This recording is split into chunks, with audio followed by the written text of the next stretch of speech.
Masaya, masaya. Tsaka after nun, sobrang hectic kasi ng mga schedule namin before Asian Games eh. And after nun, may 10 days break ako, binigyan ako 10 days break. Tsaka yun, talagang sinulit ko yun with my family. Pero ngayon nakakata sa... Inspire, galing ako doon, dumiretso na ako dito. So, last week, nagsimula ako last week. Tapos, yun, this week na naman. And tuloy-tuloy na yun eh, kasi may laro din kami for ESL this November 1 and opening pa, may laro din kami against Magnolia pa.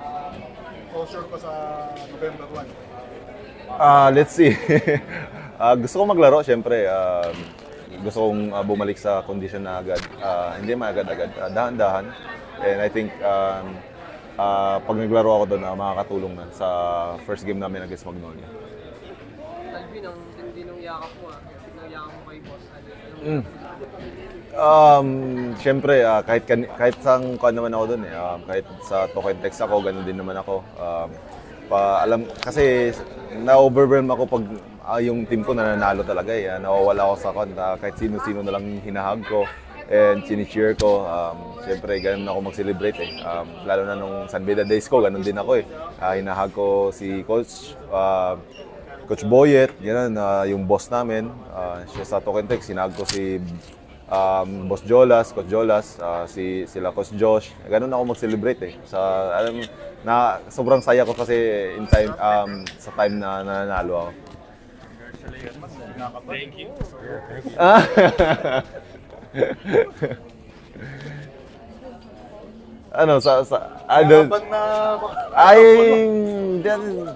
Wala naman sa kon yun ganun ako sa pag nasa isang team ako wala namang maalis sa ganung bagay. It's up to them. If gusto nila ako i-trade, ganun din naman mangyayari.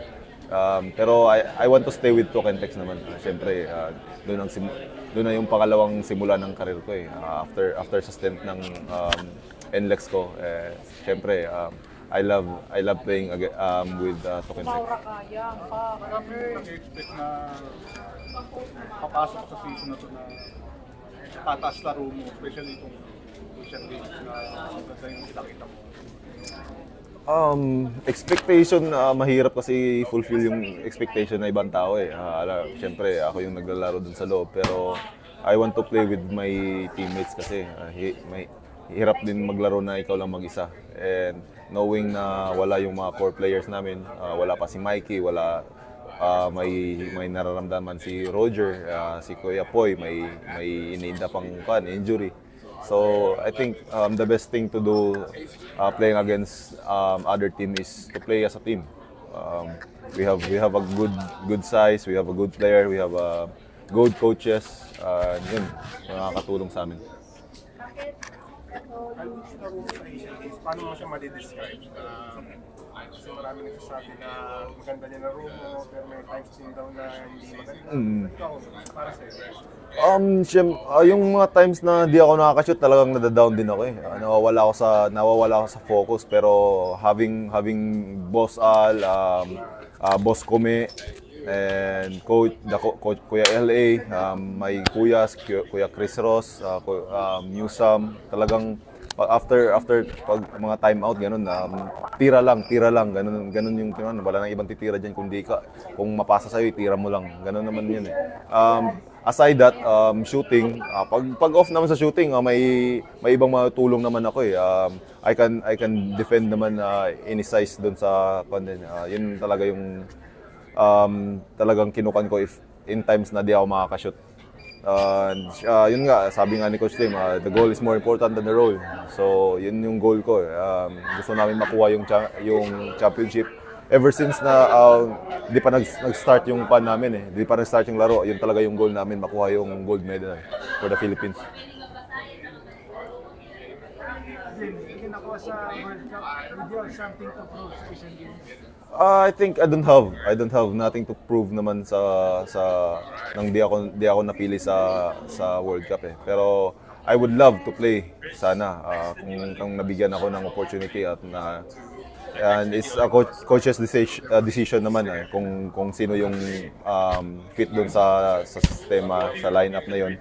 And knowing na I'm practicing with all those guys, I need to support them. I'm part of that team, and win or lose, talagang sinuportahan ko sila.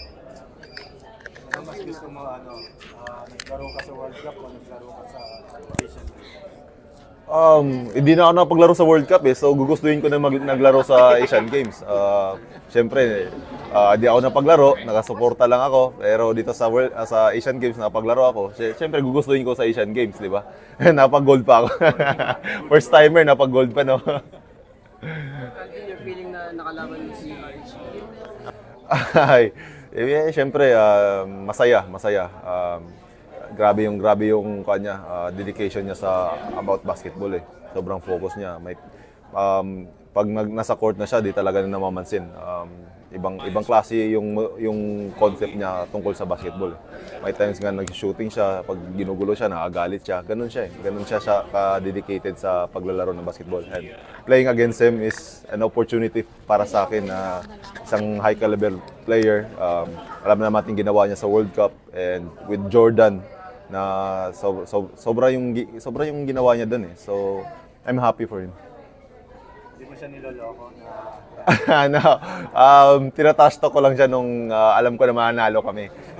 Nag-free throw siya na ng minti, sabi ko, thank you RSJ. Thank you Ronde. Sinabihan ko lang siya. Pero nating pa naman doon. Calvin, nung SEA Games hindi mo natapos, pero nag-gold kayo. Di ba? Swerte ko nga sa mga first time First time ko sa PBA, first time sa finals, nag-champion ako. First time ko sa SEA Games. Injured nga lang, first half. Pero gold medalist.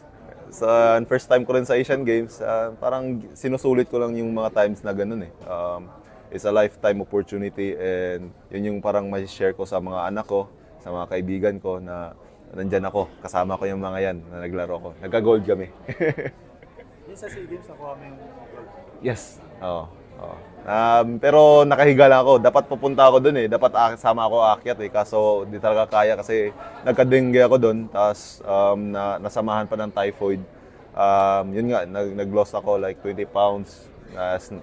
Ang maganda kasi noon is nagsabay yung sakit ko tsaka yung injury ko sa calf strain ko. So sabay-sabay nag-heal lahat yung condition ko. Then yun nga, sinaman ulit nila ako sa Gilas for yung kuan namin sa China, yung mga laro dun against Iran, ano pa yun. Pero yun nga, nakakatulong. Maganda din nangyari kasi nagsabay-sabay. At saka hindi yung nag-heal na ako dito sa sakit, pero may pagpapakondisyon pa ako para sa kan ko. Pero maganda yung transition ng kan. Calvin, nung lamangan China with 3 minutes semis, suko na ba o tingin mo pwede pang umakot? Mahirap kasi sabihin yun Kasi halftime pa lang, lamang na sila ng 18 ba yun? 18 points. Pero yun yung pinag-usapan namin doon sa kan. Wala, yun yung sinabi ng mga kuya na there's no other opportunity. Di natin alam kung kailan mangyayari to na makakapasok, maglalaro yung grupo na to. Makakapasok tayo ng finals or ganyan. So, yun yung parang last option namin na talagang pinush lang namin. And you all witness the magic of JB. So, yun yung parang naging pinakamagandang nangyari dun. Playing against China na first time ko rin and seeing that Magic JB thing. Okay?